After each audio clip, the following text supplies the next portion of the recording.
দুনিয়ার লাইনে, দুনিয়ার কাজে, দুনিয়ার প্রতিযোগিতার সময় মানুষ ভরপুর প্রস্তুত হয়ে যায় প্রতিযোগিতা দেওয়ার জন্য, করার জন্য। কিন্তু ন্যাক আমলের দিকে প্রতিযোগিতা অনেক কম পাওয়া যাবে, ঠিক না ভাই? অনেক কম পাওয়া যাবে। সেই প্রতিযোগিতা একটি কি থাকে, মৌসুম থাকে, সময় থাকে। আল্লাহ সুবহানাহু ওয়া তাআলা সূরা বাকারা 148 নম্বর আয়াতে বলতেছেন, ফাস্তাবিকুল খায়রাত, ফাস্তাবিকুল খায়রাত। তোমরা কি করো? দ্বীনি কাজে, ন্যাক আমলে প্রতিযোগিতা করো। তোমরা দ্বীনি কাজে, ন্যাক আমলে কি করো? প্রতিযোগিতা করো। কাজ সে কে বেশি করবে, কাজ সে কে বেশি আমল করবে, সেটা নিয়ে প্রতিযোগিতা করো। আল্লাহ সুবহানাহু ওয়া তাআলা পরবর্তী বলতেছেন, ইনামা তাকুনু ইয়াতি বিকুমুল্লাহু জামিআ। আল্লাহ সুবহানাহু ওয়া তাআলা মানুষকে প্রতিযোগিতা ঘোষণা করে এবং পরবর্তী বলতেছেন যে তোমরা যেখানে থাকো না কেন, যে কাজ করো না কেন, তোমরা কি করতে হবে? আমার কাছে আসতে হবে, একত্রিত হতে হবে। তাহলে দুনিয়ার মধ্যে আমরা যদি ন্যাক আমল করে জিন্দেগি কাটাই, দিনই কাজ করে জিন্দেগি কাটাই, আমাদের কি হবে? জিন্দেগি শেষ হয়ে যাবে, বয়স শেষ হয়ে যাবে, হায়াত শেষ হয়ে যাবে। আর যদি ন্যাক আমল না করে জিন্দেগি কাটাই, তাহলে কি হবে? আমাদের হায়াত শেষ হবে।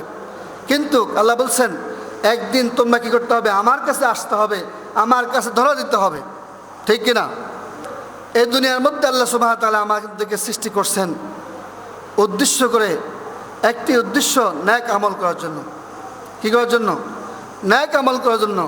আল্লাহ বলছেন অন্য আয়াতে, ওয়ামা খালাকতুল জিন্না ওয়াল ইনসা ইল্লা লিয়াবুদুন। আমি মানব এবং জিন জাতিকে সৃষ্টি করছে আমার ইবাদত বন্দি করার জন্য, আমার ইবাদত বন্দি করার জন্য। তাহলে এই দুনিয়া হলো কি? মুমিনদের জন্য ন্যাক আমল করার প্রতিযোগিতার জিন্দেগি। কার থেকে কে বেশি আমল করবে, কার থেকে কে বেশি পরেজগার হবে, কার থেকে কে বেশি মুত্তাকি হবে, কার থেকে কে বেশি আল্লাহকে সন্তুষ্ট করবে, এটা নিয়ে করতে হবে, প্রতিযোগিতা করতে হবে।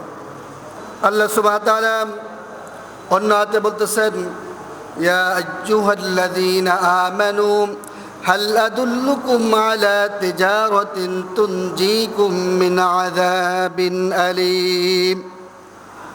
আল্লাহ সুবহানাহু ওয়া তাআলা কোরআনে বলতেছেন, তারা বান্দাকে বলতেছেন, তোমাদেরকে কি আমি এমন একটি ব্যবসার কথা বলবো, এমন একটি ব্যবসার কথা বলবো, এমন একটি পলিসি কথা বলবো, যে ব্যবসা করলে তোমরা কি করতে পারবে?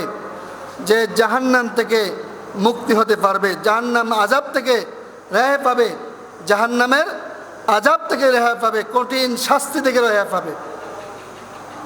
সেই প্রতিযোগিতায় সে ব্যবসাটা কি? সে ব্যবসাটা হলো ন্যাক আমল, ঈমান এবং আমল। আপনি দুনিয়ার মধ্যে যত আমল করবেন, যত আমল করবেন, তত কি হবেন? উপকৃত হবেন। যত তা আপনার সম্মান উপরে হবে, আপনার সম্মান বৃদ্ধি হবে।